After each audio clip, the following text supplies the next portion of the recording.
Hi, in this video we'll look at more examples. It's a follow-on from the previous video about drawing on forces to diagrams, so we'll get straight into it. Remember the acronym, really what the force is: reaction, weight, tension, and friction. Let's go. We're going to look at each one in turn. We're going to look at just the objects that have a name, not everything else.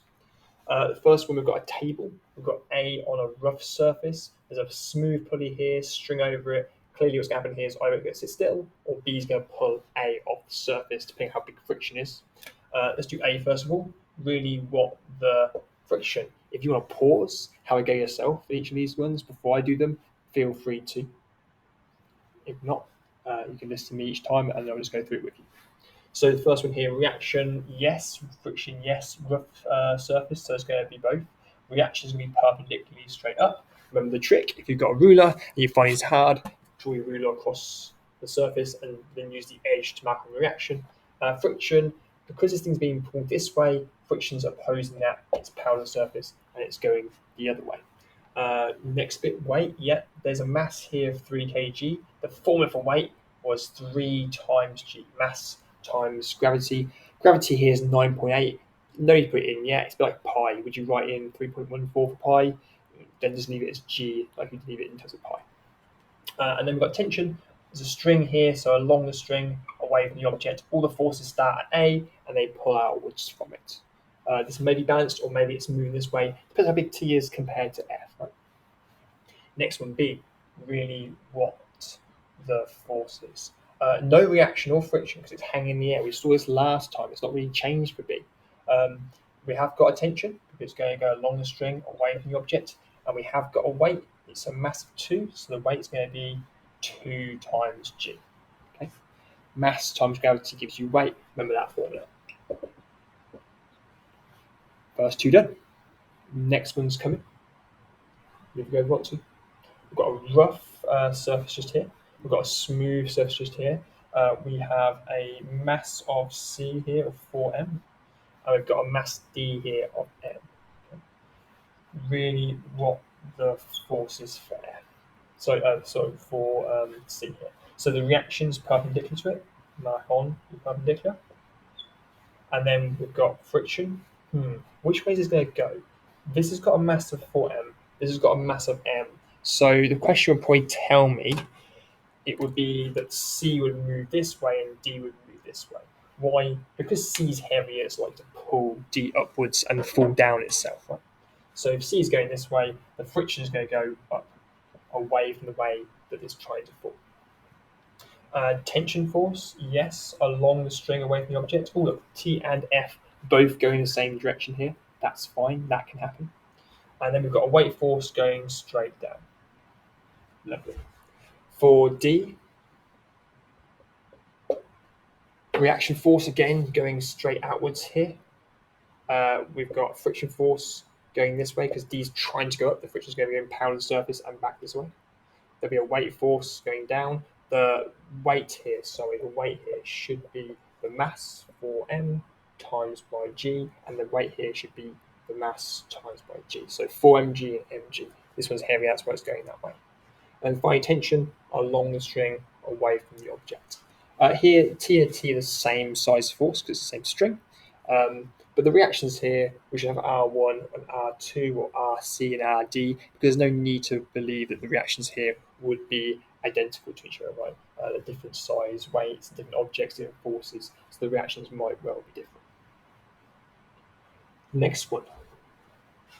E and F, a string over a smooth pulley. Really what the force is. We're looking at E first of all. So no reaction or friction, it's just like B, right? It's hanging in the air. There's no need for a reaction or a friction force when it's not touching a surface. Weight, yeah, weight going downwards. Here the weight is 10 newtons. That's already in newtons. That's already weight, and therefore we're just going to draw on 10. No need times by G, because it's not the mass, it's the weight. So 10 newtons there. And then there's a tension force on the string away from the object. S will be very similar. No friction, no reaction. We have a weight going downwards. This time it's 3 newtons and a tension going up. This thing's likely to be that E is falling and F is rising because E weighs more than F. but it doesn't really change how the forces look. Right? We'll deal with how that's going to influence things much later on. We look at the equations and work out what accelerations and things are going to be. Oh, we've got G here, already a force drawn at some 10 Newton force that's pulling it to the side. Thanks very much, examiners, for doing my jobs for me. Um, really, what the force is, let's add on our ones, right? There's a wall, but G's not touching the wall, so no reaction, no friction. There's a string, so there's going to be a force, tension along the string away from the object. And it has a weight, 5 newtons, so it's got a weight going down here of 5. No G this time because it's a weight already, it's 5 newtons. If it was in kilograms, a mass would be times by G to get the weight. Do you see the difference? 5 newtons, just a 5. Whereas over here we had like 3 kilograms, 2 kilograms, 2G, and 3G. This guy, 2 strings. Ooh. H and I, by a string here and a string above H, hanging. We don't know which way this is going, but it doesn't really make much difference if it's going down or going up. It's going to be very much the same. Let's add the forces for I first of all. Really, what the force is. Now, I has no surface, so no reaction or friction needed. There is a weight. It says here 5m is the mass, so it'll be 5m times by g, because it's a mass, put the g in. And it has a tension. It's got a string just above it, so away from the object along the string. Let's put that in as being our tension force. Just like F and E and B, they're all the same situation, hanging on a string, tension going up, weight going down. Doesn't change, right? H, a little bit more interesting. Again, no reaction or friction because it's in the middle of the air and there's no surfaces it's touching. Has a weight. Its mass is 2m, so its weight is going to be 2mg. Okay. Be careful. Often students, when they see a force going along a line, they are reluctant to add any more forces in that same direction. You can double stack forces. You can have 2 forces going on the same line. So here, H has 2 strings. So it has 2 tensions, both going along the strings and away from the object. So tension this way and tension this way. Now, because they're 2 different tensions, 2 different strings, therefore 2 different tensions, they don't need to be the same size. One could be a large tension than the other. So this first one we'll call T1, and this second one we'll call T2.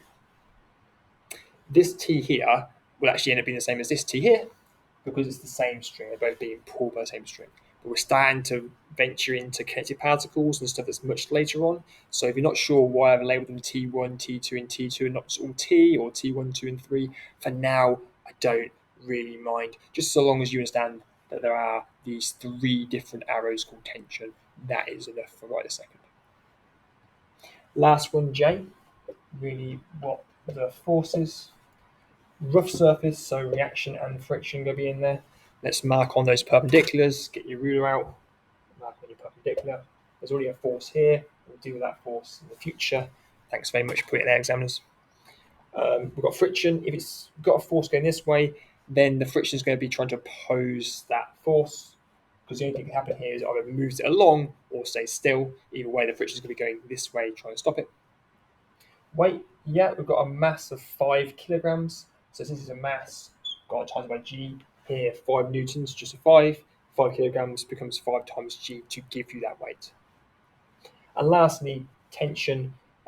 No, maybe this 20 newtons is a tension, but there's no string mentioned in the question, so there's no additional tension force that I need to mark on.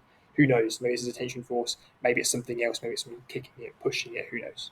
But there's no string on this question, so no tension force in this question. Hopefully they all made sense to you. Hope that helps. We're going to be doing this every single question, so if you're still not sure, the next set of videos and the next part of this topic is going to have even more diagrams to look at. So as we do more and more, you should get more and more comfortable. But hopefully this helps. Check out the next video.